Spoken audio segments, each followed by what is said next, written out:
Welcome to video number 5 of Andean Abyss. What we're going to do in this demo is we're just going to continue from previous video, video number 4. And if you recall from the end of video number 4, we had just drawn the Mora and Espina card. And so we're going to pick up play from this point. Let's go ahead and look at the sequence of play and see who's eligible. Looks like the government and the cartels are eligible. AUC and FARC are ineligible because they played on the last card, which I believe was Kill Zone. Yes. So, Mora and Espina are up, and government has first priority on this card play. The event is actually a pretty good event for the government. For example, if the government chooses to resolve the event, then sweeps would cost 3 resources total, and you could do that in any number of spaces. Ordinarily, it costs 3 government resources to do a sweep in each area where you choose to do a sweep. Now, here's what sweeps are going to do for you. Let me scroll the map around here so I can show you what we're talking about.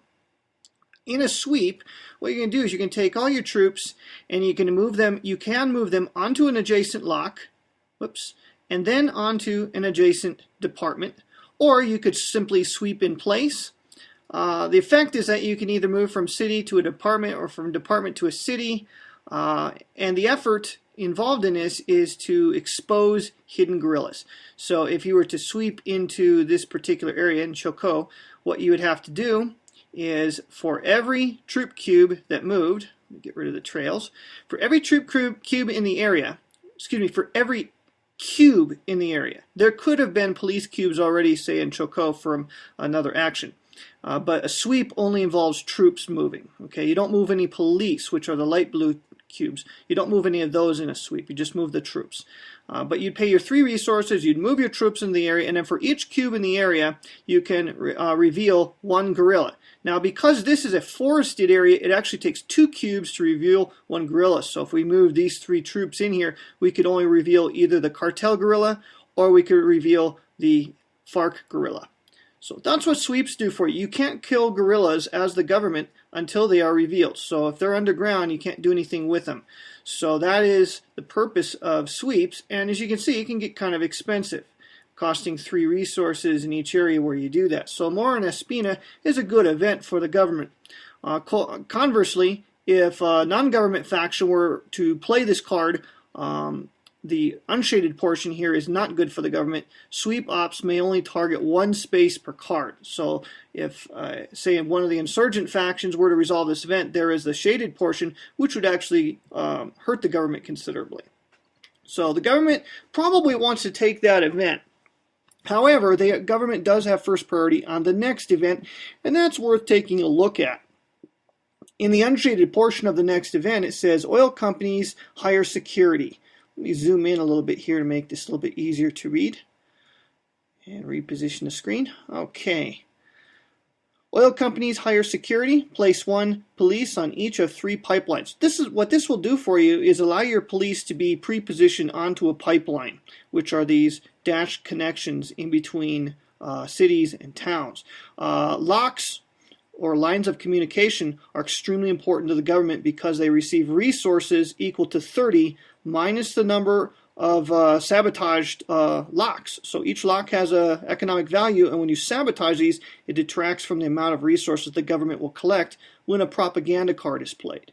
So protecting those locks is a very, very important thing for the government. Attacking those locks is a very important thing for the insurgent factions. So this particular event would allow the government to pre-position those.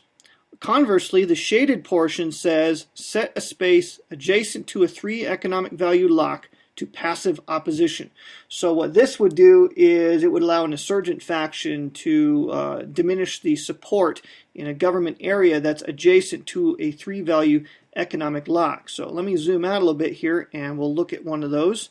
The 3 economic value locks are located here and here and here. So what can happen with this card is the one insurgent faction could take and make, say, Antigua. They could make that, or Santander. They could make these particular areas, they could make them as passive support, which would diminish the government total support value by 2. So that's kind of a dangerous thing, but I think in the long term, because it's early in the game, it's still a best play for the government to go ahead and resolve Mora and Espina. So they're going to execute the event, and they will go ahead and put the marker down. And there we go. So Mora and Espina is been resolved for the government. Now this allows the cartel faction the ability to take an operation and execute a special activity. Now looking on the next card, FARC's going to have the opportunity to play the event. There's really nothing here that's jumping out at the cartel, so they might as well go ahead and take the operation and special activity. So let's look at the situation overall for the cartels. They have a number of bases already established. So let's see what they've got so far. They have a total of 12 bases, 5 of which are still available. So they have a total of 7 on the map, and they would like to get a little bit more. So how about if we do a rally and cultivate?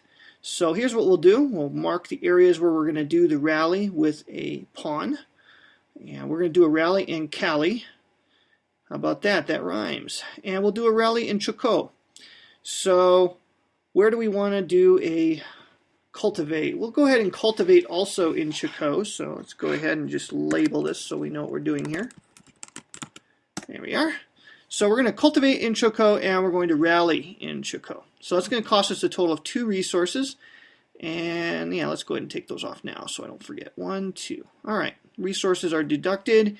And what we're going to do in Cali is we're actually going to take 2 of our guerrillas and remove them, and that allows us to place 1 base. So now Cali has 2 bases. Now, important, I believe I mentioned this in an earlier video, but if I didn't, I'll just re-emphasize it here, that you can only have 2 bases in any one area or city. So once there's 2 bases, and it doesn't matter the faction, so you can see in Meta West there are 2 bases there already. You cannot put a 3rd base in that area. It doesn't matter whose faction they belong to, only 2 bases in an area. And I'm thinking I'm going to do something a little different with the map when I get a chance, and to make boxes, to make an individual space for each base in the areas. That way it stands out to players better, that they understand that they can't put a base there. It's easy to sometimes miss this rule. So we'll look on a way to resolve that as far as aesthetics go. So we went ahead and put a base in Cali, and that's going to establish a pretty good stronghold there for the cartels. And then we're going to rally up in Chocó, which puts another guerrilla down. And then we also put a cartel base because we are cultivating. Cultivating allows us, it's a special advantage that's only available to the cartels, and it allows them to put a base in one of these areas when they're conducting a rally.